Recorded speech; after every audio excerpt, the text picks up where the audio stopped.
हम लोग बात करें प्लानिंग कमीशन की। Okay, planning commission is also very important factor, बहुत इंपॉर्टेंट टॉपिक है जिसके बारे में थोड़ा थोड़ा चीज़ें हम लोग सीखते चलेंगे। तो प्लानिंग कमीशन कैसी होती है? एक गवर्नमेंटल एजेंसी की तरह होती थी और जो कि क्या काम करती थी? प्लानिंग्स बनाने का काम करती थी। प्लानिंग कमीशन की शुरुआत कब हुई थी? तो प्लानिंग कमीशन की शुरुआत 1950 में हुई थी। कब हुई थी? 1950 मार्च के अंदर स्टार्ट किया गया था। फर्स्ट 5 ईयर प्लान्स कब बने थे? 1951 में। तो चलिए 5 ईयर प्लान्स को स्टार्ट करते हैं। इसके बाद the first head of the commission was the Pandit Nehru ji, यानी कि पंडित जवाहरलाल नेहरू जी को बनाया गया था। अब आपको ये तो समझ आ ही गया होगा कि प्लानिंग कमीशन का मेन मोटिव क्या था। मोटिव समझ आ गया? तो इसका मेन मोटिव यही था कि प्लानिंग्स को करना और फंड को एकदम क्या करना, फुल यूटिलाइज करना, यानी कि जो रिसोर्सेज हैं उनका फुल यूटिलाइजेशन करना ही इसका मेन काम था। Is it clear to everyone? तो मेन काम बेसिकली इनका ये था। इसके बाद हम आगे बढ़ते हैं और आगे की चीज़ों को लुक आउट करते हैं कि इसके बाद आगे क्या हुआ। ठीक है, कंपोजिशन की अगर मैं बात करती हूँ तो इसके मेंबर्स कौन कौन हुआ करते थे। तो इसके अंदर prime minister serve as the chairman of the planning commission and the presiding over the meetings. ठीक है, मतलब क्या थे कि ये सभी बैठकों के अध्यक्ष हुआ करते थे और मेनली जो भारत के प्राइम मिनिस्टर होंगे वो बाय डिफॉल्ट प्लानिंग कमीशन के हेड होते थे। बाय डिफॉल्ट का मतलब क्या है कि कोई भी ऐसा पर्सन जो कि प्राइम मिनिस्टर है वो नीति आयोग का भी अभी भी करंट में कॉन्सेप्ट है कि नीति आयोग में भी होते हैं और प्लानिंग कमीशन में भी क्या होते थे? बाय डिफॉल्ट बनते थे। The deputy chairman was the de facto head of the commission and held the full functioning role. जो डिप्टी चेयरपर्सन है, जिसे आज की डेट में हम वाइस चेयरपर्सन कहते हैं, डिप्टी चेयरपर्सन इसके फुल टाइम फंक्शनिंग मेंबर हुआ करते थे जो कि उसके लिए कंप्लीटली रिस्पॉन्सिबल हैं। ठीक है, जनरली पंडित जवाहरलाल नेहरू जी जो थे उनके पास, प्राइम मिनिस्टर के पास there are lot of functions, कई सारे फंक्शंस हैं। तो उसी के साथ साथ क्या होता था कि जो वाइस चेयरमैन है, आज के समय पे नीति आयोग की वाइस चेयरमैन कौन है? सुमन बैरी जी हैं। सुमन बैरी जो है वो उसके फुल टाइम फंक्शनिंग मेंबर हैं। क्यों? क्योंकि वो वाइस चेयरपर्सन है। Is it clear? ठीक है, तो इनका काम होता था role and drafting and submitting drafts for the 5 year plan to cabinet ministers. ठीक है, तो ये उनको क्या करते थे? कैबिनेट मिनिस्टर को अपनी प्लानिंग्स के बारे में आगे बताते थे। क्लियर? इसके बाद अगला जो आता है, इसके बाद इसमें डिप्टी चेयरपर्सन होते थे जो एक फिक्स टेन्योर के लिए, एक फिक्स टाइम पीरियड के लिए मतलब इन्हें रखा जाता था। जनरली 5 साल के लिए होते थे। ठीक है, डिप्टी चेयरपर्सन जिसकी अपॉइंटमेंट किसके द्वारा की जाती थी? Fix term by the appointed for the fix term. जो फिक्स टर्म होती थी सेंट्रल कैबिनेट उसे डिसाइड करती थी। ही हेल्ड द पोजीशन, मतलब equivalent to that the cabinet minister also he did not have any voting powers. ठीक है, इनके पास कोई वोटिंग पावर्स वगैरह वगैरह नहीं होती थी पार्लियामेंट के अंदर, पर लेकिन ये क्या होते थे वहाँ, मतलब मतलब इनके जो अलाउंसेस होंगे, इनको कितनी सैलरी मिलेगी, सब कुछ पार्लियामेंट डिसाइड करते थे। समझ गए मेरी बात? इसके बाद इसके अंदर पार्ट टाइम मेंबर जो होते थे इंक्लूडिंग सब सेंटर मिनिस्टर, पर ये कॉन्सेप्ट बहुत ही रेयरेस्ट था। ठीक है, पार्ट टाइम मेंबर्स क्या होता है? अर्धकालिक सदस्य। अर्धकालिक सदस्य वो होते हैं जो इसके फुल टाइम फंक्शनिंग मेंबर नहीं है, मतलब कि ये वो हैं कि काम है तो होंगे, काम नहीं है तो नहीं होंगे। Is it clear? ये कोई ऐसी पोस्ट नहीं थी इसमें पार्ट टाइम मेंबर्स की, पर लेकिन एट टाइम अगर कोई काम होता था तभी होते थे। इसके अंदर maximum strength of the part time member वो 5 थी। ठीक है, पर नीति आयोग में इसके अंदर इवन ज़्यादा पार्ट टाइम मेंबर्स भी हो सकते थे। इसके अंदर maximum number of part time member ज़्यादा थे, 5 मेंबर्स हो सकते थे, पर आज की डेट में अगर नीति आयोग में देखे जाए तो 2 से ज़्यादा पार्ट टाइम मेंबर्स नहीं होते हैं। समझ गए मेरी बात? तो इसके अंदर इतने पार्ट टाइम मेंबर्स का प्रोविजन था। Finance minister and planning minister were x officio member. जो फाइनेंस मिनिस्टर होते थे और प्लानिंग मिनिस्टर्स होते थे वो इसके एक्स ऑफिसो मेंबर्स क्या होते थे? X officio member. सबसे पहले तो कौन आते हैं? सबसे पहले चेयरपर्सन आते हैं, उसके बाद वाइस चेयरमैन आते हैं, उसके बाद कौन आते हैं? वाइस चेयरमैन यानी कि डिप्टी मिनिस्टर आते हैं, उसके बाद आते हैं एक्स ऑफिसो मेंबर्स, उसके बाद full time functioning member, sorry गलत हो गया थोड़ा सा, वाइस चेयरमैन, फिर फुल टाइम मेंबर, उसके बाद फुल टाइम मेंबर्स के साथ एक्स, इफ अगर है तो एक्स मतलब part time members, then ex officio members. ये हमेशा मिनिस्ट्री से होते थे। किससे होते थे? मिनिस्ट्री से। कोई भी मिनिस्टर होंगे। ठीक है, तो ये जरूरी नहीं है, वैसे इसमें 3 मिनिस्ट्री होती थी, agriculture ministry, finance ministry, defence ministry और होम मिनिस्ट्री। ठीक है, इसके अंदर एक्स ऑफिसो मेंबर जो बनते थे वो बाय डिफॉल्ट बनते थे finance ministry, agriculture ministry, home ministry and आपका एक और डिफेंस मिनिस्ट्री। ठीक है, तो ये इन 4 मिनिस्ट्री से इसके एक्स ऑफिसो मेंबर रखे जाते थे, बाय डिफॉल्ट बनते थे। ठीक है, जो भी पर्सन फाइनेंस मिनिस्टर है वो by default x officio member of planning commission होता था। Is it clear? देखिए समझ आ गए? तो ये 4 मिनिस्ट्री आप लिख लीजिएगा। इसके आगे बढ़ते हैं। इसके आगे इनके functions of the planning commissions आपके वही समझ ही गए होंगे। इनका काम क्या है? ह्यूमन कैपिटल को बढ़ावा देना, फाइनेंशियल रिसोर्सेज को बढ़ावा देना, ये सभी चीजें थी। The primary function the planning commission was formulated 5 year plans. पहला इनका फंक्शन ये था कि 5 साल के लिए बनाए जाएंगे, स्पेसिफिक टारगेट से बनते थे, स्ट्रैटेजीज होती थी, investment for the various sectors. आप ये आगे चल के देखेंगे, अभी जब मैं प्लान्स पढ़ाऊंगी तो अलग अलग सेक्टर्स में इन्वेस्टमेंट करने के लिए जरूरी थे। इसके बाद इंडिया का असेसमेंट के लिए भी बहुत जरूरी थे, क्योंकि ये रेगुलर असेसमेंट देते थे भारत की कि भैया इंडिया का करंट स्टेटस एक्चुअली क्या है। समझ गए? तो प्लानिंग कमीशन क्या करती थी? रेगुलर असेसमेंट के लिए बहुत जरूरी थी। Resources include the natural resources, human capital, financial resources, इन सब का असेसमेंट बताने का काम करते थे। ठीक है, इसके बाद planning commission played as the central role in prioritising the development programmes. It allocated resources across the various sectors. जो भी पहले जैसे आज नीति आयोग फ्रंट पे आके make in India, Atal innovation mission, इन सब के लिए काम करता है, उसी तरीके से पहले प्लानिंग कमीशन करता था। ठीक है, इसका मेनली जो काम था वो 5 ईयर प्लान्स बनाना था। ठीक है, तो main function of the planning commission is the 5 year plan. So now let's talk about the first 5 year plan कि पहली पंचवर्षीय योजना क्या थी। देखिए पहली पंचवर्षीय योजना जो चली थी वो 1951 से लेकर 1956 के पीरियड में चली थी। तो बहुत छोटा हो गया, दिख रहा है ना?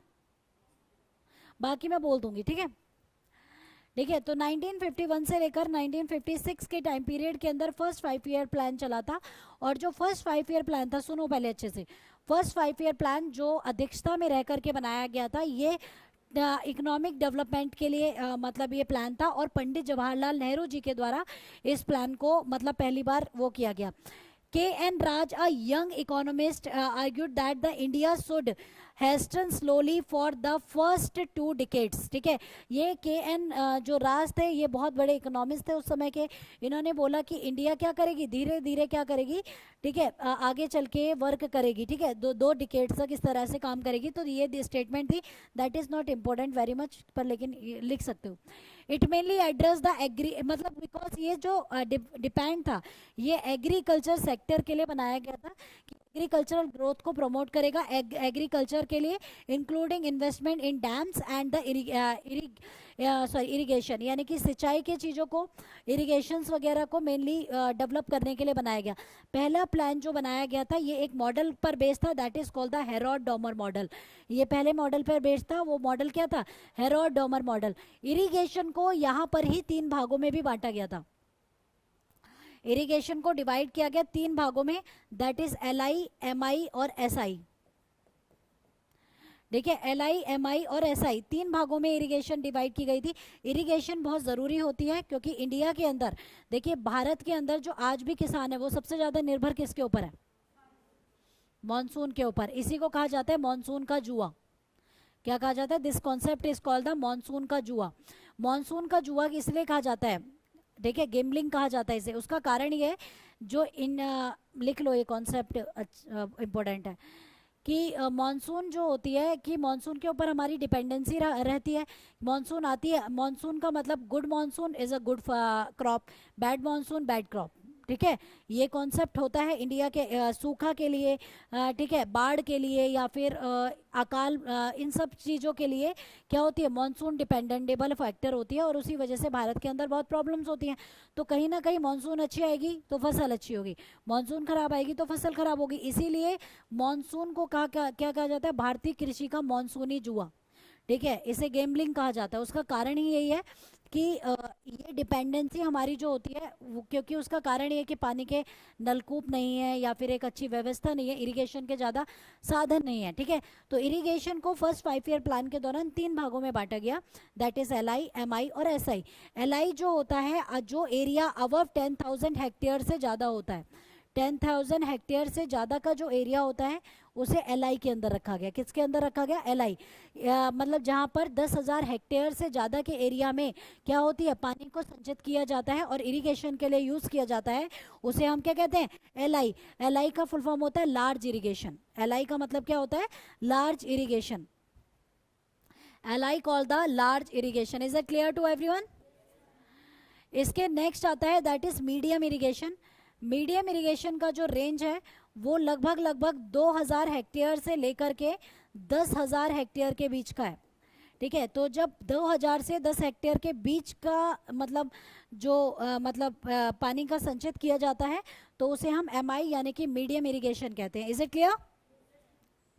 एसआई। एसआई का मतलब होता है स्मॉल इरिगेशन। स्मॉल इरिगेशन का जो फैक्टर होता है वो अप टू 2000 हेक्टेयर का एरिया होता है। मतलब 2000 हेक्टेयर से जो छोटा एरिया होगा उसे आप क्या कहेंगे? उस एरिया को आप एसआई कहते हैं। Is it clear to everyone? ठीक है, तो हेरोड डॉमर मॉडल पे ये बेस था। इंक्रीजिंग सेविंग इसका मेन मुद्दा था कि लोगों के पास कुछ पैसा भी बच सके। By the end of 1956 Indian मतलब इंडिया सॉरी 5 आईआईटीज मतलब जो हमारे देश में जब 1956 में जब ये बंद हुआ था तो हमारे देश में उस समय तक 5 आईआईटी बन गई थी अंडर द 5 ईयर प्लान्स। ठीक है, 5 ईयर प्लान्स के दौरान भारत के अंदर 5 आईआईटी बन गई थी। द टारगेट ग्रोथ इन्होंने जब 5 ईयर प्लान बनाए थे उस समय पे टारगेट ग्रोथ जो रखी थी वो 2.1 की रखी थी, पर इन्हें ग्रेट अचीवमेंट हासिल हुई और इन्होंने 3.6 का अचीवमेंट हासिल किया था during the first 5 year plan. Is it clear to everyone? ठीक है, जो ग्रोथ रखी गई थी उससे कहीं ज्यादा इन्होंने ग्रोथ अचीव की। क्लियर? सबको समझ आ गया पहला 5 ईयर प्लान? किसी का कोई प्रश्न? या हेरोड डॉमर इकोनॉमिस्ट थे जिनके मॉडल्स हैं बहुत सारे। उन्होंने इकोनॉमी में मतलब एग्रीकल्चर इकोनॉमी को लेकर बहुत सारे मॉडल दिए। अगर आप हेरोड डॉमर मॉडल पर उन्होंने इन्वेस्टमेंट के बारे में बात करी है? नहीं, मतलब बाहर से थे। ठीक है, तो मॉडल्स हैं। कई बार हम कहते हैं हेरोड मतलब हेरोड अलग हैं, डॉमर अलग है, 2 पर्सन है। ठीक है, हेरोड के मॉडल्स अलग हैं, डॉमल्स के मॉडल अलग हैं, पर लेकिन इनके जो मॉडल्स है अगर आप देखोगे इकोनॉमिस्ट में हम लोग पढ़ते हैं वो मॉडल्स ऑलमोस्ट सेम है। इन्वेस्टमेंट को कैसे बढ़ाया जाए या फिर निजी जो निवेश होता है उसके थ्रू हम सार्वजनिक निवेश के लिए क्या कर सकते हैं, ये सारे मॉडल्स हैं। क्लियर? ये क्लियर है सबको? यहां से कोई प्रश्न तो नहीं है? ये हिंदी में लिखा हुआ है सब कुछ। ठीक है, आई थिंक ऑलमोस्ट समझ आ गया होगा। किसी को दिक्कत तो नहीं आई ना? चलो, second 5 year plan. Second 5 year plan जो चला था 1956 से लेकर 1961 तक चला है। कब से कब तक चला?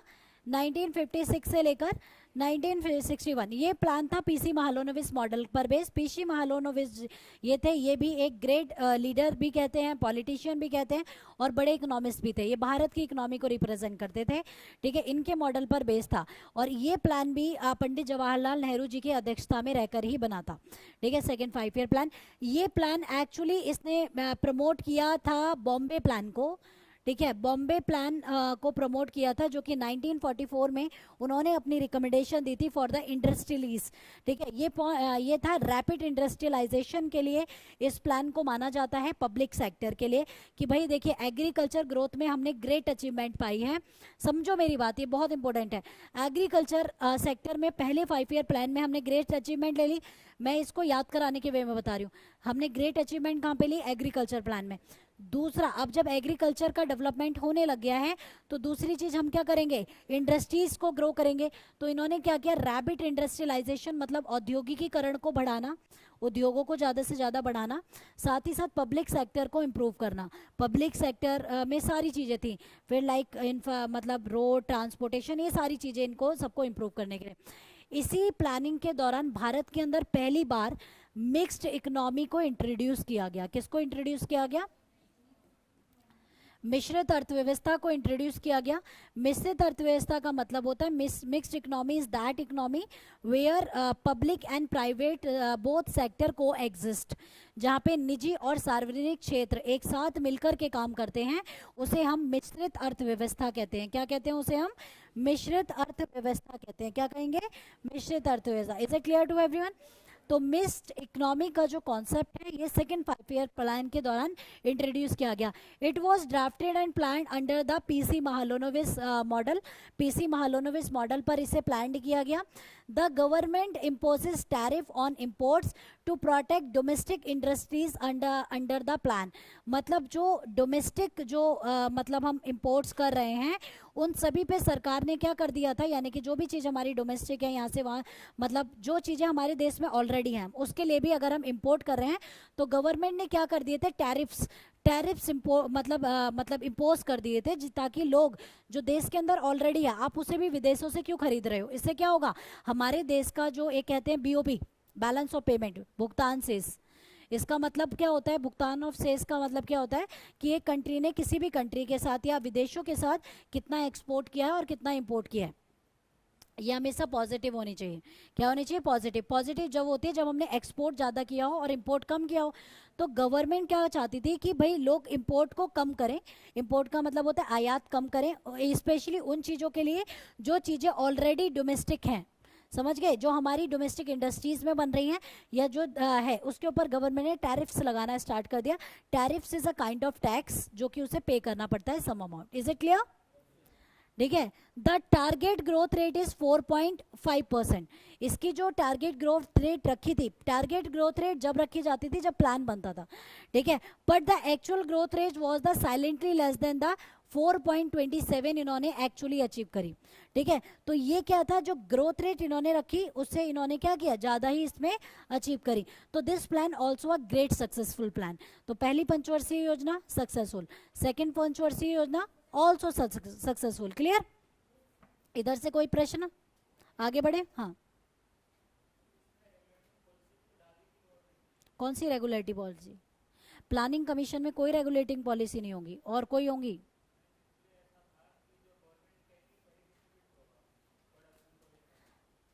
क्या मतलब?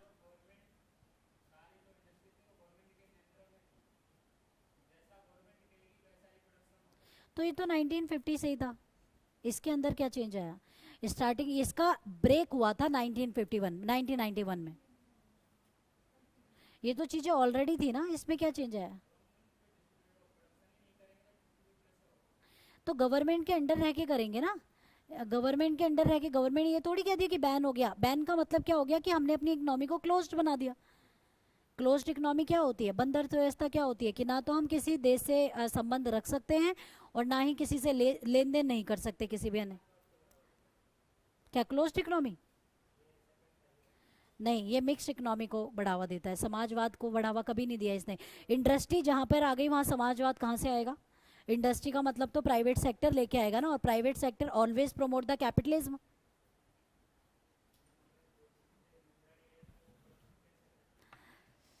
मतलब इंडस्ट्रीज देखो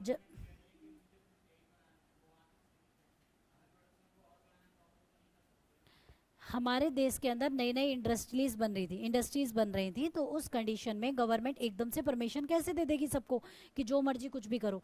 जो मर्जी कुछ भी करोगे तो देश तो अभी पूरी तरीके से कॉन्स्टिट्यूशन को नहीं समझ पाया है, देश नया नया है, तो धीरे धीरे ही तो चीज़ें बढ़ेंगी. तो गवर्नमेंट ने धीरे धीरे सारी चीज़ों को हटाया. आज की डेट में आप सब कुछ करते हैं ना, तो शुरू में करने लग जाते हैं आप सब चीज़ें, तो हमारे देश का डेवलपमेंट किस ओर होता, आप अपनी मर्जी के ही मालिक हो जाते. समझे? सेकेंड 5 ईयर प्लान ने तो बहुत ज़्यादा लिबरल चीज़ों को दे दिया था, क्योंकि सेकेंड 5 ईयर प्लान में इंडस्ट्रीज आ गई थी, और जब इंडस्ट्री आ गई तो प्राइवेट सेक्टर भी कोई एग्जिस्ट करने लग गया. समझ गए मेरी बात? Clear to everyone? ये रेगुलेशन वाला जो कॉन्सेप्ट आप बता रहे हैं ये सेकंड 5 ईयर प्लान का नहीं है. स्टार्टिंग से यही था कि भाई जो आपको काम चलेगा वो गवर्नमेंट के अंडर रह करके चलेगा. इसके ऊपर बहुत सारे बैन हटाए थे, वो 1991 में हटाए थे. क्लियर? और ऐसा बिल्कुल नहीं है कि ये एक सोशलिस्ट प्लान था. सोशलिस्ट प्लान ये बिल्कुल भी नहीं है. उसका कारण ये था कि क्योंकि यहाँ पर मिक्स्ड इकोनॉमी आ गई तो सोशलिस्ट तो हो ही नहीं सकता है. हाँ, ये प्लान मिक्स्ड था. ठीक है, मिक्स्ड इन द सेंस कि जहाँ पर गवर्नमेंट आपका विकास भी कर रही है पर उसे भी रेवेन्यू चाहिए. समझ गए मेरी बात? जैसे वही बात है कि सरकार रोड तो बना ही रही है, पर लेकिन उस पर टोल टैक्स भी बना रही है. रोड आपकी सहूलियत के लिए अच्छा कर दिया, डेवलपमेंट के लिए अच्छा कर दिया, पर वो टोल भी ले रही है. इट मीन्स कि आप उसके लिए गवर्नमेंट को वहाँ से रेवेन्यू भी जनरेट हो रही है. ठीक है, ये वही दौर है. क्लियर? आगे बढ़ते हैं. इसके बाद नेक्स्ट आता है third 5 year plan, that is also known as the Gadgil plan. इसको तीसरी पंचवर्षीय योजना को हम क्या कहते हैं, गाडगिल प्लान कहते हैं, जो कि 1961 में स्टार्ट हुआ था और 1966 तक चला था, 5 साल। 1961 में स्टार्ट हुआ था, 1966 तक चला था। इस प्लान ने एक्चुअली देश में बहुत सफ़र किया। एक्चुअली क्या था कि आप देखेंगे तो 1969 में इंडो चाइना हुआ था, वॉर हुआ था। तो उसके पहले से भारत और क्या हुआ था, मैं आपको एक्चुअली मतलब बता देती हूँ। इसके पहले इंडिया और चाइना के बीच कॉन्फ्लिक्ट्स बहुत ज़्यादा थे, बहुत ज़्यादा लड़ाई दंगे थे, जिसकी वजह से ये प्लान काफ़ी इफेक्ट हुआ। ये प्लान एक्चुअली बेस्ड था इंडस्ट्रीज़ पर प्लस एग्रीकल्चर पर, ठीक है। तो पहला प्लान जो बेस्ड था वो एग्रीकल्चर पर बेस्ड था, सेकेंड प्लान इंडस्ट्रीज़ पर बेस्ड था, third plan industry plus agriculture पे बेस्ड था, जो कि गाडगिल के द्वारा बनाया गया था। इसीलिए इसे गाडगिल मॉडल भी कहते हैं, गाडगिल, ठीक है। इसीलिए इसे हम क्या कहते हैं, गाडगिल मॉडल के रूप में भी इसे जानते हैं। गाडगिल कौन थे, गाडगिल भी एक बहुत बड़े इकोनॉमिस्ट थे जिन्होंने इसका स्ट्रक्चर दिया था, ठीक है। The focus was the agriculture and improvement in the production of the wheat, ठीक है। वीट के प्रोडक्शन को बढ़ाने के लिए दिया गया था, क्योंकि हरित क्रांति के को मतलब डेवलप्ड वाला समय था, ग्रीन रेवोल्यूशन वाला टाइम आ गया था, जिस समय पे MS स्वामीनाथन अपना क्या कर रहे थे, ग्रीन रेवोल्यूशन कर रहे थे। और ग्रीन रेवोल्यूशन जो किया गया था वो 3 चीज़ों के लिए किया गया था, वीट, कॉर्न, राइस, गेहूं, चावल, मक्का के लिए किया गया था। इज इट क्लियर, किसके द्वारा किया गया था, MS स्वामीनाथन के। अच्छा, वर्ल्ड में फादर ऑफ ग्रीन रेवोल्यूशन किसे, नॉर्मन बोरलॉन्ग को कहा जाता है। इंडिया के father of green revolution MS Swaminathan, पर जो नॉर्मन बोरलॉन्ग थे, नॉर्मन बोरलॉन्ग को हम क्या कहते हैं, वर्ल्ड के father of green revolution, okay. State were interested with the additional development मतलब responsibility, ex state were made responsible secondary and higher education. मतलब इनके ऊपर सेकेंडरी और हायर एजुकेशन का तो बोझ था ही, साथ में इंडिया के अंदर एक प्रॉब्लम और चल रही थी, और वो प्रॉब्लम थी स्टेट्स को क्या करना है, डोमेस्टिक मतलब जो स्टेट थी वो लैंग्विस्टिक बेसिस पर अपना क्या चाहती थी, अपना मतलब दर्जा चाहती थी कि हमें क्या करा जाए, लैंग्विस्टिक बेसिस पर हमें बांट दिया जाए। मतलब अगर कोई असम बोल रहा है तो उसका एक अलग राज्य बनना चाहिए भाषी आधार पर, क्लियर। तो ये प्रॉब्लम चल रही थी। इसी के साथ साथ रेस्पॉन्सिबिलिटी थी हायर और सेकेंडरी स्कूल्स को बढ़ाने की, कहाँ पर, इस प्लान्स के दौरान। Panchayat election was introduced to bring democracy to the grass root level. आपको याद है 1959 में सबसे पहली बार क्या हो गया था, 1959 में जो राजस्थान का नागौर था, वहाँ पंचायत इंट्रोड्यूस कर दी गई थी, ठीक है। तो यहाँ पे क्या किया था, पंचायत इलेक्शन इंट्रोड्यूस किए गए थे डोमेस्टिक ग्रास रूट के लिए, पर नॉट आपका संवैधानिक। पंचायत के इलेक्शन आज से नहीं हो रहे, पहले से ही हो रहे हैं 73rd कॉन्स्टिट्यूशनल अमेंडमेंट से, पर लेकिन जो पहले होते थे वो सिर्फ अनकॉन्स्टिट्यूशनल तरीके से होते थे, कभी भी होंगे या नहीं होंगे, कोई ऐसी आज की तरह पूरा सिस्टमेटिक तरीका नहीं था। इसके बाद द टारगेट ग्रोथ रेट रखी गई थी 5.6%, बट द एक्चुअली रेट हमने जो अचीव किया वो 2 ये एक फेलियर प्लान था। क्या था ये, एक फेलियर प्लान था। उसका कारण ये था, उसका कारण बहुत सारे थे। एक तो था भारत के जो स्टेट थे उनमें एक भाषाई आधार पर क्या करना कि भाई हमें क्या करी जाए, हमारी डिवीज़न किया जाए लैंग्विस्टिक बेसिस पर। दूसरा बड़ा रीज़न था इंडो और चाइना के कॉन्फ्लिक्ट्स। इंडिया और चाइना के कॉन्फ्लिक्ट्स बहुत ज़्यादा जा रहे थे और 1969 में जाके वॉर हो गई थी, ठीक है। तो जिसके चलते ही क्या किया गया था, यहाँ पर जब गवर्नमेंट की मशीनरी जो फेल हो गई थी उसके चलते 1966 to 1969 there are no plan. Bharat की इकोनॉमी में फिर कोई प्लान ही नहीं बनाया गया। इसे प्लानिंग हॉलीडे कहा गया for the restructure the planning commission, कि भाई प्लानिंग कमीशन को रिबिल्ड किया जाए, रीस्ट्रक्चर्ड किया जाए। उसका कारण था, एक तरफ हमें चाइना परेशान कर रहा था और दूसरी तरफ पाकिस्तान तैयार हो रहा था वॉर के लिए, और आगे चल के 1971 में वॉर हो भी गई थी। समझ गए मेरी बात।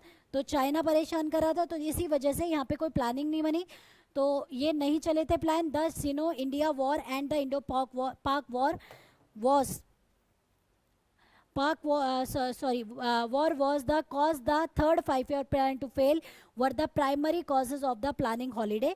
इन्हें वॉर को ही क्या माना जाता है, इसका प्राइमरी कारण माना जाता है। उसका कारण ही इन्हीं सब वॉर्स की वजह से जो आगे का प्रोसेस इसमें रुक गया था। ठीक है, तो 1966 to 1969 there is no plan, मतलब देयर वाज नो प्लान, यहाँ पर कोई भी प्लान नहीं था। इसके बाद उस समय पर क्या किया गया, उस समय पर रिबिल्ड किया गया, रिस्ट्रक्चर्ड किया गया क्या, planning commission. Clear to everyone.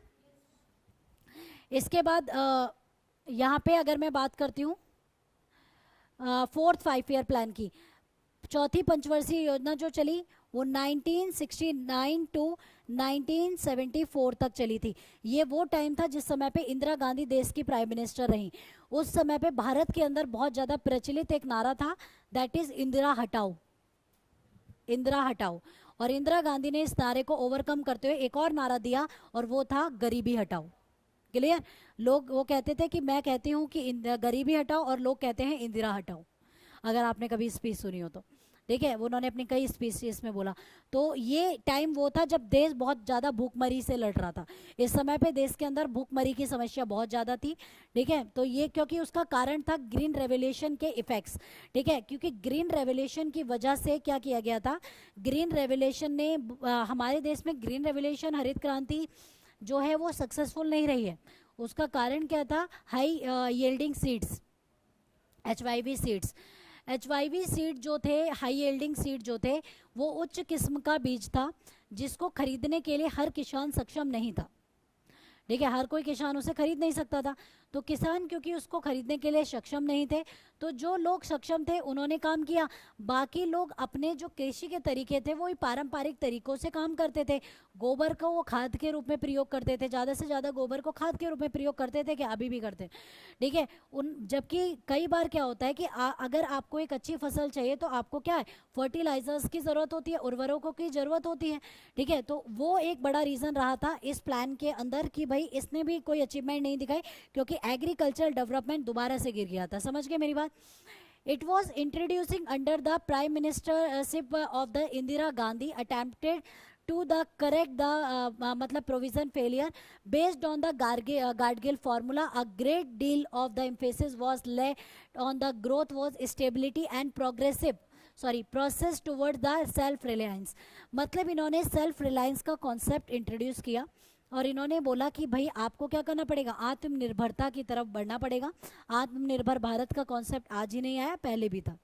ठीक है, आत्मनिर्भरता की तरफ आपको बढ़ना पड़ेगा और आत्मनिर्भर होकर आपको काम करना पड़ेगा।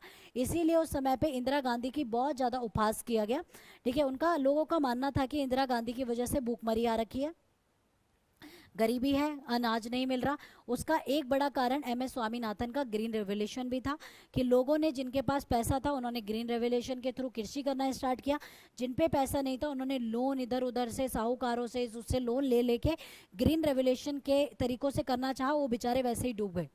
समझ गए मेरी बात, लोन्स में डूब गए, कितनी चीज़ हो गई।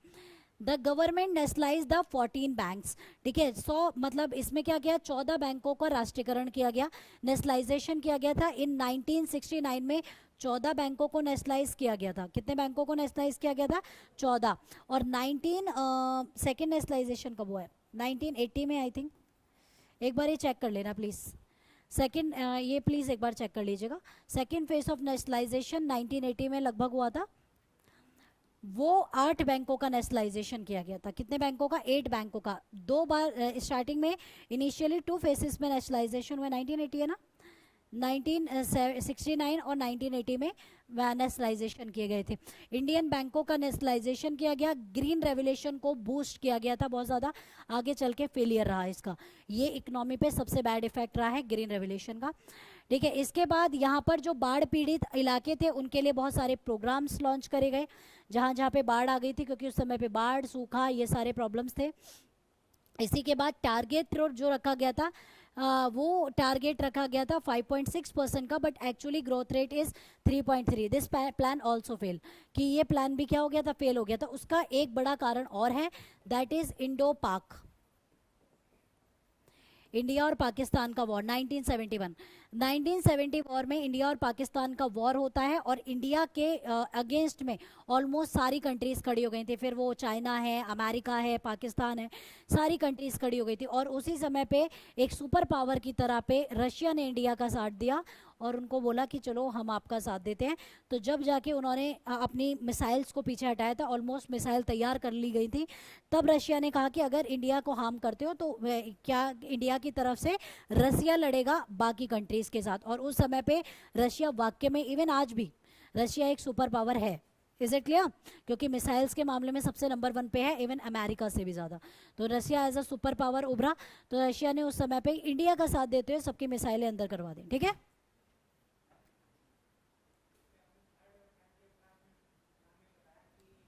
कौन से प्लान में?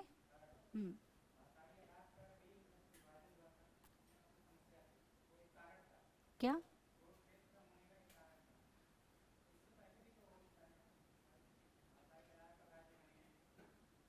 मतलब देश में डिस्प्यूट्स थे।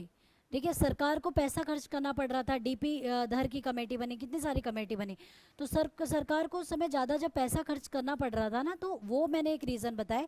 उस कंडीशन में भी ये मतलब लोगों का प्लानिंग सक्सेसफुल करने के लिए सरकार ने तो प्लान बना दिए। सक्सेसफुल कौन कराएगा? हम लोग कराएंगे उसको सक्सेसफुल।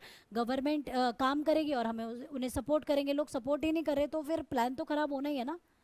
तो मतलब ये काफ़ी समय तक चलता रहा, जब तक कि ये सारे स्टेटस नहीं मिले तो ये चलता रहा। आगे चलते हैं। भारत आज से नहीं, भारत हमेशा भाषाई तौर पर, धर्म के तौर पर इन इन चीज़ों का देश रहा है। सेकुलरिज्म का नाम नहीं है देश के अंदर आज भी। हम लोग भाषाई तौर पर लड़ते रहे हैं। हम हिंदू हिंदू मुस्लिम के नामों पे लड़ते रहे हैं। हमने कभी सेकुलर होके बात ही नहीं की है। और यही सब प्रॉब्लम्स हैं इंडिया की इकोनॉमी को, जो डेवलप्ड नहीं होने दे रही। आज भी अगर देखा जाए तो हमारे देश में आज भी चुनाव धर्म के नाम पे इकट्ठे किए जाते हैं वोट्स। ठीक है, मैंने तो अब ये मान ही लिया है जनरली कि जो जय श्री राम का नारा लगा रहा है वो तो भाई एक ही। अगर मैं आज नारा लगा रही हूँ तो मैं भगवान को पॉलिटिक्स में घसीट दिया यार।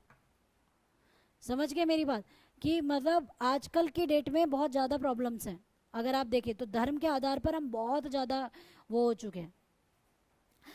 धर्म के आधार की बात यह है कि अगर मैं कुछ स्टेट्स की बात करूं, वहां पर अगर कोई कैंडिडेट हिंदू खड़ा है और तो वहां पर उसका अपोजिशन में भी हिंदू होगा, उसके अपोजिशन में भी हिंदू होगा, सारे हिंदू हिंदू खड़े रहेंगे और व्यक्ति उस कंडीशन में मुस्लिम या सिख को वोट नहीं दे सकता।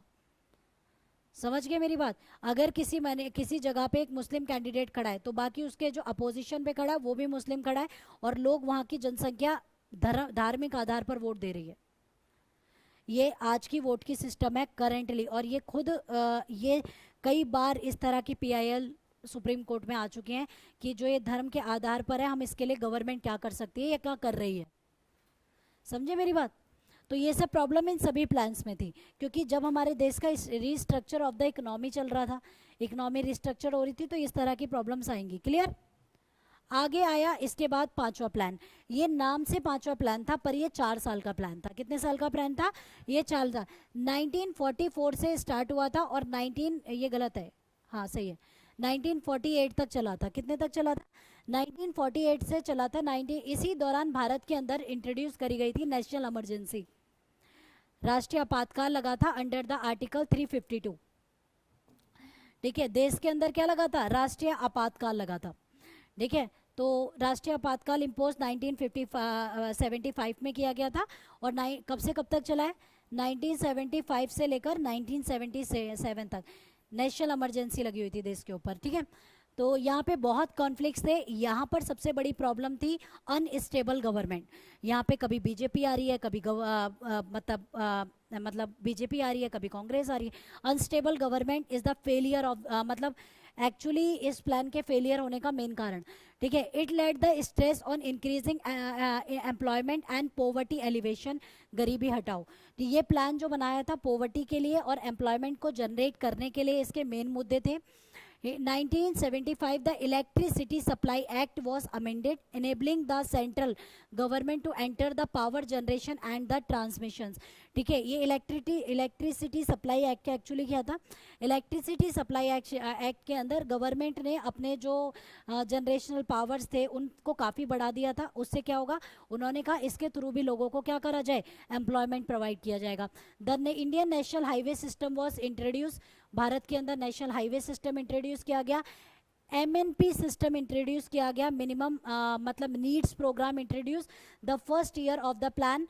ठीक है, इसका जो एम था वो क्या था कि बेसिक मिनिमम नीड्स लोगों की पूरी हो सके. और ये जो मतलब प्रोग्राम था, ये डीपी धर जिन्हें चेयरपर्सन बनाया गया था भाषाई आधार पर राज्य को अलग करने के लिए. इनकी एक कमेटी थी, डीपी धर कमेटी, जिसका काम था कि राज्यों को भाषाई आधार पर अलग करना है. मतलब कि सरकार ने एक कमेटी बनाई और ये कहा कि जो जो राज्य भाषाई आधार पर अलग होना चाहते हैं, क्या हमारे देश में सक्सेसफुल है. उसके चेयरपर्सन थे डीपी धर. डीपी धर ने लोगों की मिनिमम रिक्वायरमेंट्स की बात करी कि उन्हें मिनिमम कितनी कैलोरीज की ज़रूरत है, ये कितने खाने की ज़रूरत है. क्योंकि यहाँ गरीबी हटाओ का मुद्दा था पोवर्टी से. पोवर्टी का मतलब होता है आपको पर डे मिनिमम कैलोरीज नहीं मिल रही हैं. ठीक है, जितनी आपको कैलोरीज, एक अर्बन एरिया के बंदे को मिनिमम जो कैलोरीज की ज़रूरत होती है वो 21 यानी कि 2100 कैलोरीज की ज़रूरत होती है. गांव के बंदे को या रूरल एरिया के बंदे को 24 कैलोरीज की ज़रूरत होती है. तो इस चीज़ को इन्होंने मतलब बहुत उठाया. इसका एक्चुअली जो ये ग्रोथ रेट था, इसने ग्रोथ तो करी पर लेकिन अनस्टेबल गवर्नमेंट के साथ ग्रोथ की थी, जिसका आगे चल के हमने कॉन्सिक्वेंसेस देखा 1978 टू 1980 में. एक्चुअली क्या था, इसका ग्रोथ रेट 4.4 था पर इन्होंने जल्दी से अचीव करके 4.8 किया और अपना प्लान 5 साल की जगह 4 साल में बंद कर दिया. उसके बाद यहाँ पे क्या होता है, यहाँ पर नेशनल इमरजेंसी की वजह से इस प्लान में दिक्कतें बहुत ज़्यादा थी, पर लेकिन गवर्नमेंट ने जो एक्चुअल ग्रोथ रेट थी वो ज़्यादा दर्ज करी. ठीक है, अब वो एक्चुअल थी या नहीं थी उसे कभी एक्चुअल माना नहीं गया एक्चुअली, क्योंकि देश के अंदर नेशनल इमरजेंसी लगाई गई थी. दूसरी चीज़, यहाँ पर देश के अंदर बहुत ज़्यादा दंगा था. उसका कारण ये था, इसी पीरियड के दौरान इंदिरा गांधी ने इलाहाबाद कोर्ट के अंदर अपना केस हारा था. ठीक है, जो कि जेपी नारायण ने उनके ऊपर केस किया था. ठीक है, तो यही बड़े रीजंस थे. ये प्लान सक्सेसफुल होकर भी फेलियर माना जाता है. इसके साथ साथ in 1978 namely elected Morarji Desai government rejected this plan. इसके बाद अगली जो गवर्नमेंट बनी वो बीजेपी गवर्नमेंट बनी थी 1978 में. उसके बाद दोबारा कांग्रेस बन गई. उसने क्या कर दिया, इस प्लान को रिजेक्ट कर दिया कि भाई हम ना इस ग्रोथ को मानते हैं ना इस प्लानिंग को मानते हैं. उसके बाद उन्होंने क्या किया, 2 साल तक कोई प्लान नहीं बना. यानी कि 1978 से लेकर 1980 तक भारत के अंदर कोई प्लान नहीं बना. And this plan is called the ruling plan. इसे हम क्या कहते हैं, रूलिंग प्लान के नाम से जानते हैं. रूलिंग प्लान, ये कोई प्लान नहीं था भारत के अंदर, देयर इज नो प्लान. ठीक है, तो इसे रूलिंग प्लान के नाम से जानते हैं. इस दौरान भारत में कोई नहीं प्लान बना. उसके बाद बीजेपी गवर्नमेंट गिर गई, फिर कांग्रेस गवर्नमेंट आई और फिर वो अपना नया प्लान लेके आई, that is 6th 5-year plan. Is it clear? समझ गए मेरी बात? तो इसको मैं आगे कंटिन्यू करूंगी मुरारजी देसाई से. ठीक है, ये आज यहाँ तक है.